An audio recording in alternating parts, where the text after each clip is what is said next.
మత ఉన్మాదులు సోషల్ మీడియాలో ఛానల్ పెట్టి మరీ కూర్చున్నారు. నిజం, చాలా మందిని మింగేద్దామని సాతాను ఎన్నుకున్న సాధనాలు వాళ్ళు మింగడానికి ప్రయత్నిస్తున్నారు.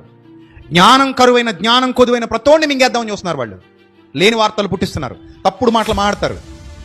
ఎన్ని అవాక్కులు చవాక్కులు పేల్తారో బైబిల్ మీద. ఆగిపోవడానికి గల కారణం ఏంటి తెలుసా? ఒక మతోన్మాదికి జవాబు ఇవ్వడానికి నేను వాళ్ళ గ్రంథాల జోలికి వెళితే మిగిలిన సహోదరులందరినీ నేను ఏం చేసుకుంటాను?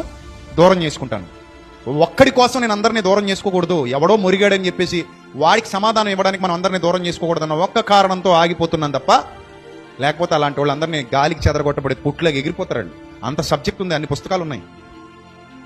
ఎందుకు అనవసరంగా మనకు అవసరం లేని విషయాల్లో మనం వేలు పెట్టకూడదు, మన అవసరం లేని విషయాల గురించి మనం మాట్లాడకూడదు, మనకు సంబంధం లేని విషయాలు మనం మాట్లాడకూడదు అని మౌనంగా ఉండిపోతుంటే వాళ్ళు రోజు రోజుకి బైబిల్ మీద బుర్ర చల్లడం, బైబిల్ మీద తప్పుడు మాటలు ప్రచారం చేయడం, బైబిల్ గురించి లేని వార్తలు పుట్టించడం, వాళ్ళు వక్రీకరించి మాట్లాడడం చూస్తుంటే బాధేస్తుంది.